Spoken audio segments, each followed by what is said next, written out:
सर्गींचे मन्ना जेजू क्रिस्ताच्या नांवान तुमकां सगळ्यांकी स्वागत करता.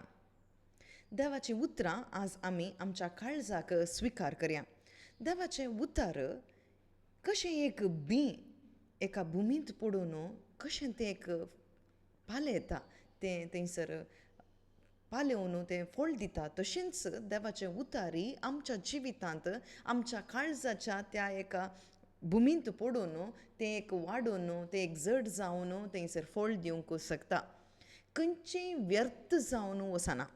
थोडे पुटी आमकां मनशाच्या सैमान आमच्या मनाक बगूंक पुरो की आमी एका दिसा ही देवाचें उतार सकाळीं फुडें आयकून एक एक एक फुलिशनेस म्हणून तुमकां बगूंक पुरो, तुमच्या मनाक बगूंक पुरो, पिशेपणा बरी तुमकां बगूंक पुरो मनशा सैमान तुमी पळयत आसतना.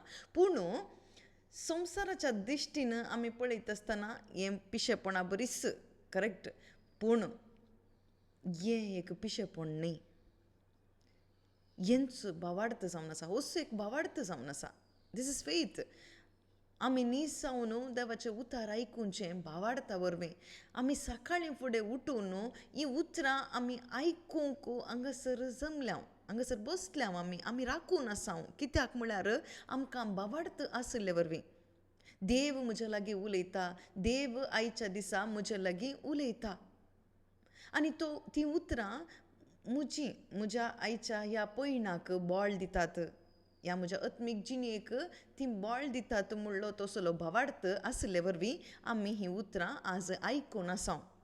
ऑनलायना मुखांत्र आमी सॅक्रिफायस करना, आमची न्हीद सॅक्रिफायस करना, आमच्या कामाच्या वेळा मदें सॅक्रिफायस करना आमी बसल्या. खंडीत जावन देव आमचे लागीं उलोवन आसा. कालच्या दिसा आमी पळयलें प्रवादी एलिया विशांत. एलिया खंयच्या रितीन थंयसर देवाचें उतार आयकून तें एक थंयसर तो पातयेवन आनी तीं उतरां घेवन तो मुखार येता तवळ देवाचें तें एक सुपर नॅचरल प्रोविजन ताका मेळचें आमी पळयता. तातूंत मुखार सून गेल्ल्या त्या एका उतरांनी आमी पळयता. ओके, फर्स्ट किंग्स चॅप्टर 17, फर्स्ट रायांचें बूक चॅप्टर 17 थंयसर आमी वाचता. थंयसर पळया, थोड्या काळा उपरांत 7 वर्स, थोड्या काळा उपरांत न्हंयतलें उदक सुकलें कित्याक पृथ्वेर पावस पडूंक नासलो. तेन्ना सर्वेस्परान एलियाक म्हळें, उठ आनी सिदोनाच्या जारेफाताक वच आनी थंय राव, हांवें थंयचे एके विधवेक तुका जेवण दिवंक सांगलां. पळया, थंयसर फाटल्यान तूं पळयल्यार तुमकां कळटा की जेजू सांगता व्हाळाक वचो, खंयच्या केरीत व्हाळाक लागीं वचो, तुका कावळ्या मुखांत्र थंयसर मांस आनी थंयसर उंडो तुका सकाळीं आनी सांजेर वदकसून दिवचें बरी हांव करता म्हणून थंयसर बसयलें आनी ताका तें मेळ्ळें.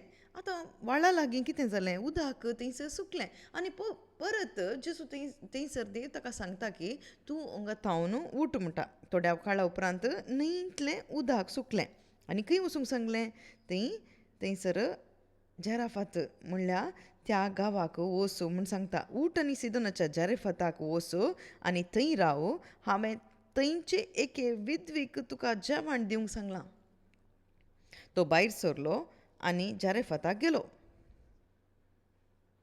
पळया, आमी चिंतां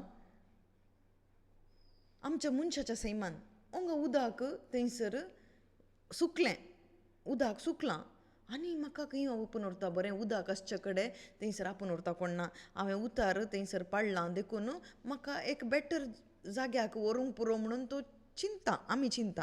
पूण हांगासर एलियाक खंय ओपन उरता, इज्रायल थंयसर गांवाक व्हरना, स्वंत गांवाक थंयसर आपूण व्हरिना, सोदोमाच्या एका गांवाक थंय व्हरता, जारेफाताक थंयसर व्हरता.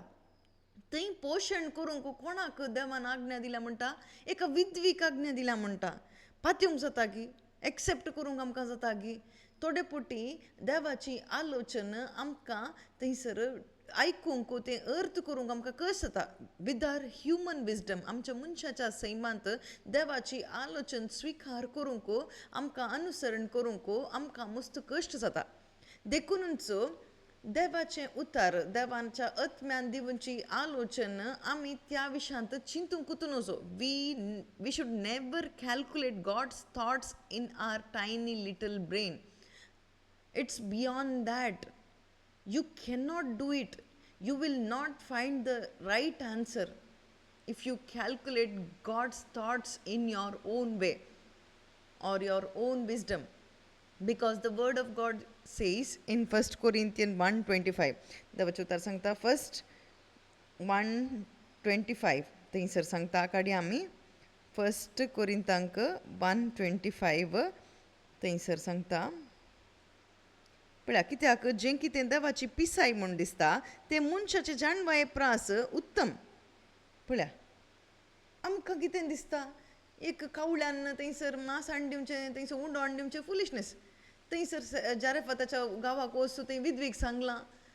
तें पिशेपण एक रायाच्या घरा वच म्हणलें जाल्यार व्हडना हें विधवीच्या घरा तित्त कश्टांत आसा ती कतगूं ना वय कश्टांत आसा हर एक कडेन कश्टांची परिस्थिती आनी थंय वचून पळयत आसतनाय थंयसर तित्त परिस्थिती तिच्या घरांत काही येना खावंक उतगत ना तित्त मोर्च्या परिस्थितींत आसा ती सांगता इल्लेशें बीट आसा आनी इल्लेशें तेल आसा हें थंयसर उंडो करून खावन आमी मरचें म्हणटा गांवांत ती कांय ना खंयच्याय गाद्यांत ती कितेंच ना उदक ना कितेंच ना एक गोळसो थंयसर उदक आसा इल्लेशें पीठ आसा इल्लें तेल आसा तातूंत आमी एक उंडो करता आनी खाता आनी मरता थंयसर खंय सुसायड करचें न्ही बगर आमी खावन थंयसर कितेंच नासले वरवीं आमीच मरता ती सांगता तसल्या एका जाग्याक हांगासर एलियान इसर येतालें सोम्या तुमकां कितें म्हणी कन्फ्युजन जालां गी तुका बाय मिस्टेक जावन तूं म्हाका हांगासर आपूण व्हरना सायगी there is no by mistake for God जायत गे बाय मिस्टेकली न्ही दॅट इज गॉड्स विजडम ती देवाची एक जाणवाय जावन आसा कित्याक देव त्या रितीन करता म्हळ्यार 27 1 Corinthians 1:27 थंयसर सांगता तरी पूण जाणाऱ्यांक लजेक घालच्याक संवसार पिशे म्हूण लेखता त्या देवान विंचून काडलें तशेंच बळवंतांक लजेन घालच्याक संवसार असक्त म्हूण लेखता तें देवान विंचून काडलें आमी चिंतूंक पुरो कित्याक देवान कावळ्याक उपयोग केलो दुसरें कितें वाट नासली गे कितल्यो बऱ्यो बऱ्यो वाटो नासल्यो गे आमकांय थोडे पट्टी तशेंच भोगता न्ही गे in order to bless me God can use this man न्ही गे आमच्या विजडमा प्रकार आमच्या जाणवाय प्रकार फॉर एग्जाम्पल आमी एक कश्टांत आसा म्हणून चिंत्या आनी त्या वेळार आमी मागणें करतना आमच्या मायंडाक खंयचें आलोचन येता आतां पळया प्रामाणीकपणी चिंता तुमच्या मायंडान तुमी चिंता एक फूलिश एक चिंता येता गी एक वायज आलोचन तुमच्या मनाक येता एक आमकां आतां पयशे नात आमी मस्त कश्टांत आसा आनी त्या वेळार आमी देवा लागीं मागणें करता we have faith okay actually we don't have faith okay तुमकां फेथ आसा म्हणून चिंता आनी तुमी मागून आसात ओके आनी सो मेनी थॉट्स आमच्या मायंडाक येतात मस्त थॉट्स आमच्या मायंडाक येतात ओके आनी येवची आलोचना खंयच्यो जावन आसतात म्हळ्यार ओके हांच्या लागीं वचून तूं रीण इसार ओके तो दिवंक पुरो कोणा लागीं येता वच म्हणटा कोण ग्रेस्त आसा तांचे लागीं इसार म्हणटा कोणा लागीं थंयसर पयशे आसात थंय इसार म्हणून फोकस येता सोड न्हू मायंड केदाळे आलोचन दिता गे थंय एकलो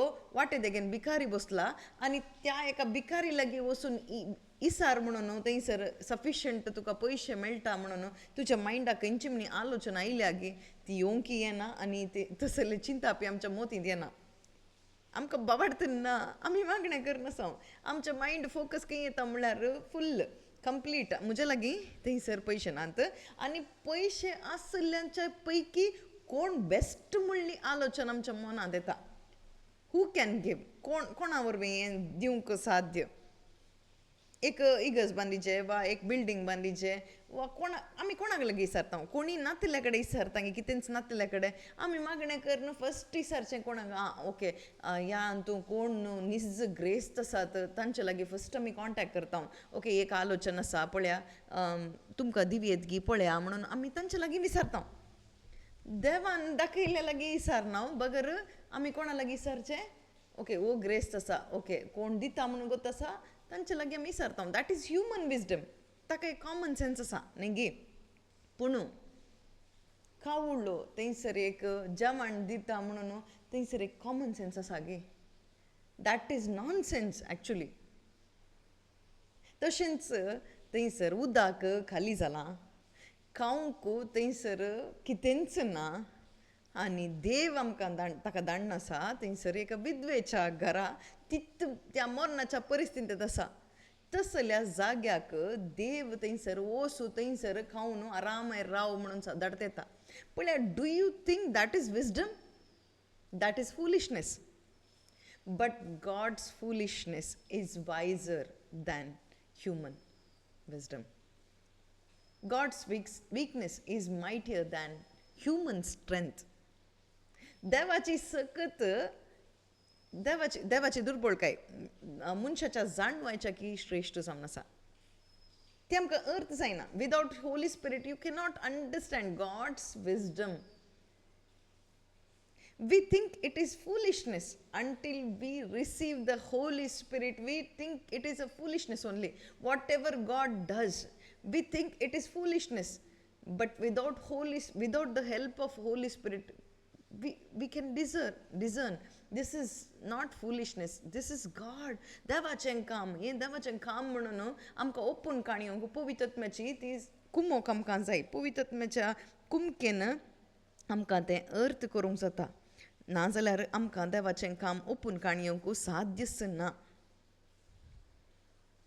पळया एमावच्या त्या वाटेर आसच्या त्या शिसांनी कितें सांगचें ती मस्त टेन्शनार थंयसर जेरुजलेम सोडून थंयसर ते सोडून वेतेत आसात ओके 24 अध्यायांत आमी वाचता ओके एम्माव वाटेर येता आसतना ती उलोवन वेतेत आसात जेजू तांच्या सांगाता आसा जेजू तांच्या सांगाता आसून जेजू आसा म्हूण न्ही तांकां कळटेत ना they could not recognise Jesus join them okay थंय उलोवन येता आसतना ते सांगतात कितें म्हण सांगतात गोता गे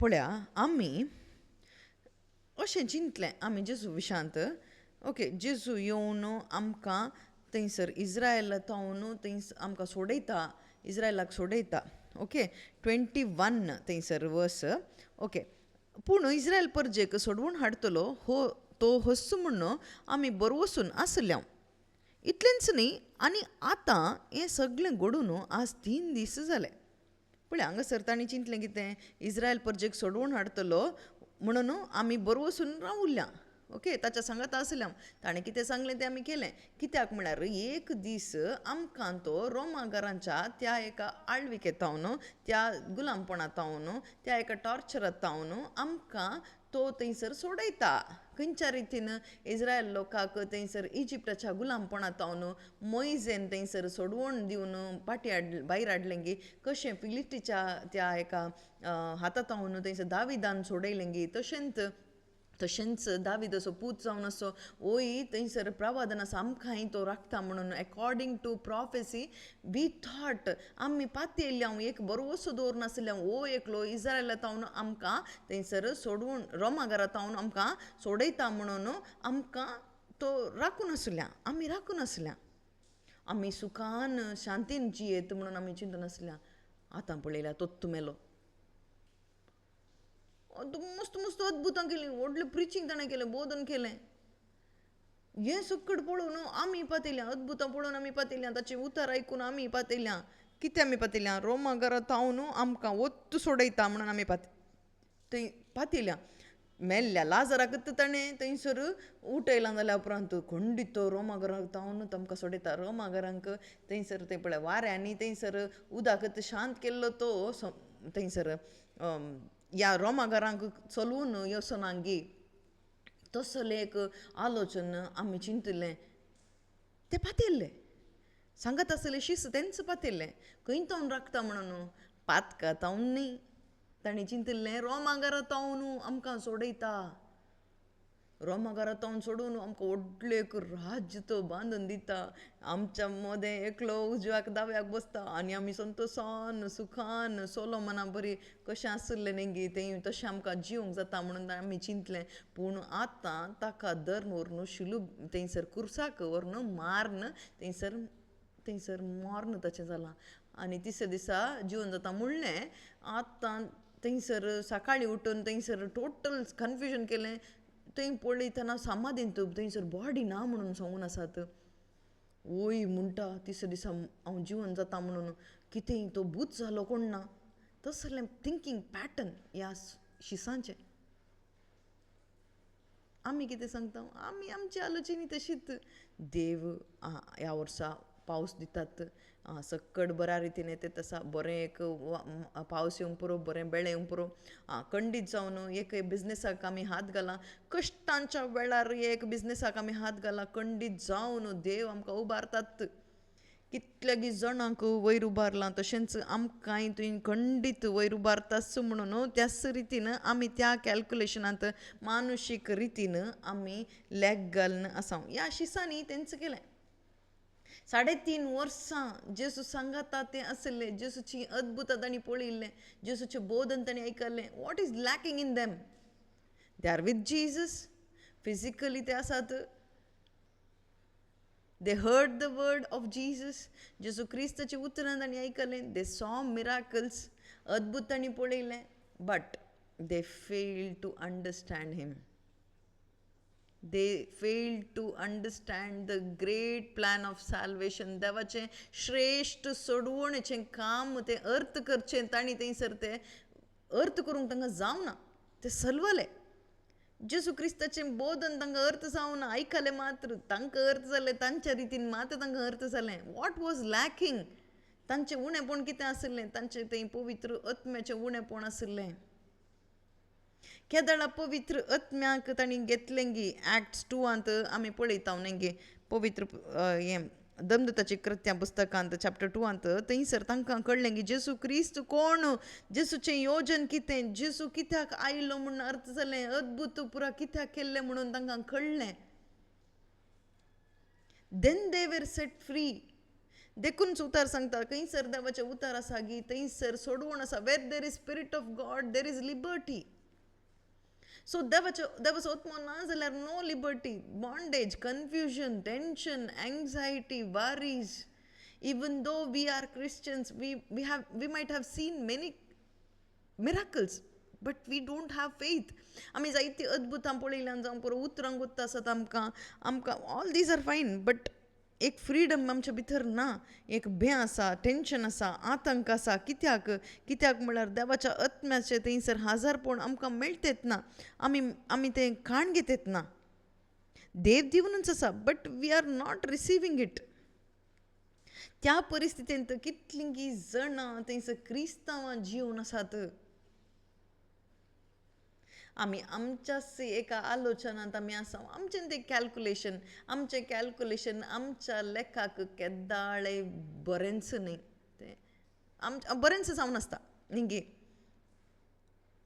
ओके, आतां पळया, थंय उदक ना, थंय तावन एक बांय कोंडून थंय तावन उदक काडचें एक लेग सेन्स. पळया, उदक नासल्या वेळार मरभुमीक वचून थंय एका पात्राक मारचें, इट इज नॉनसेन्स न्ही. मैजेक सांगलें उदक नासल्या वेळार मरुभुमीक वचून एक कोल काणयून मार. आनी मैजे वचून थंयसर त्या पात्राक मारता येता. आनी त्या पात्राचो काल आयलें, उदक आयलें. त्याच रितीन देवाचो आत्मो आमकांय सांगता, हें तूं कर, हांगासर वच, हें सांग तूं, हें काड.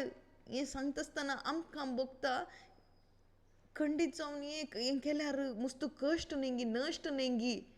आमचें मन सांगता कश्ट जावं पुरो, नश्ट जावं पुरो, पूण we have to submit to the Lord. आमी देवाक आमकांच आमी शरणां वसाचें, खालती जायचें.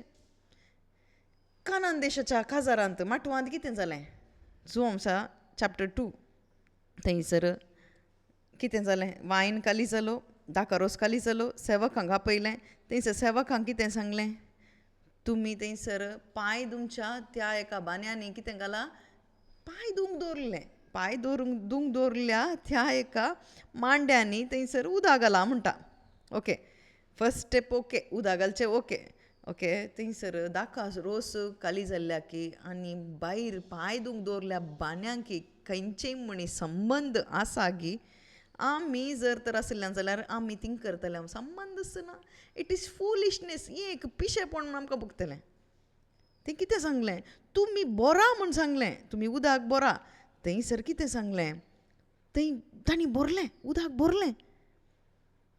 आनी कितें म्हणलें, एक्स्ट्रीम फुलिशनेस कितें पळय, एक फुलिशनेस खंयचें थंयसर it is God's foolishness in human point of view, म्हज्या पॉयंट ऑफ व्यूंत, but it is wisdom of God actually.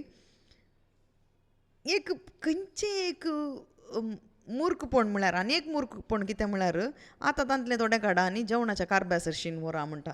खंय तावन काडून जे पांय दुंक दवरल्या त्या एका पात्राच्या त्या मांड्या तावन काडन थंयसर कोणाक दिजे, शेफाक, चीफ शेफाक दिया, म्हळ्यार जेवणाच्या कारबाराक लागीं व्हरा म्हणटा. काल व्हरूंक उदक व्हरूंक, खंय तावन व्हरूंक पांय दुंकच्या मांड्या तावन. कितेंय ताका कळल्यार तो सोडीत गी, सोडीत गी.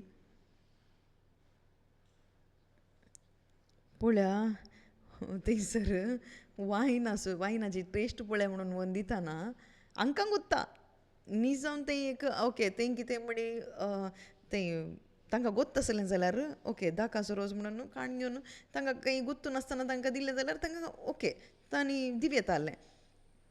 पूण हांगा मांड्या तावन मांड्यांत उदक भर म्हळां तांणी विचार येतालें, तुका कितें तकली पिरवाल्या गी, आं थंय मुशेर अद्भुतां ताणें करूं नातलीं, जेजून खंयचीं अद्भुतां करूं नातलीं. एक अद्भुत केलें जाल्यार ओके अद्भुत केलां खाली म्हणी जावं पुरो म्हणून चिंत येतालें. हें पयलें अद्भुत तांच्या मुखार आसा. शिसांक सोडा, थंयसर खामागारांक सांगता, सेवकांक सांगता येता, शिसांक ही सांगता येतना जेजू खामाच्यान, आनी तांणी तें केलें. थंय तें उदक व्हरून थंयसर वायन जावन कन्वर्ट जालें तें व्हरून दिलें. तांणी कितेंच विचारूं ना, तांणी तो टेस्ट करून पळयता जेवणाचो कारबारी बेस्ट वायन. तशेंच तुमच्या जिवितांत ती बेस्ट दवरलां, but you need to submit to the Lord. That best is the Holy Spirit. The best is the salvation. The best is the righteousness of Christ. The best is fellowship of Father, Son and Holy Spirit. The best is His love, His grace, His compassion. That is God's best.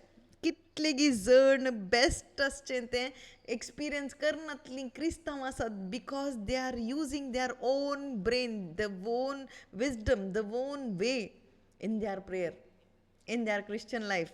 एक क्रिस्तांव जिवितांत तांचेच रितीन ती वचून आसात देखून they are not able to experience God's best.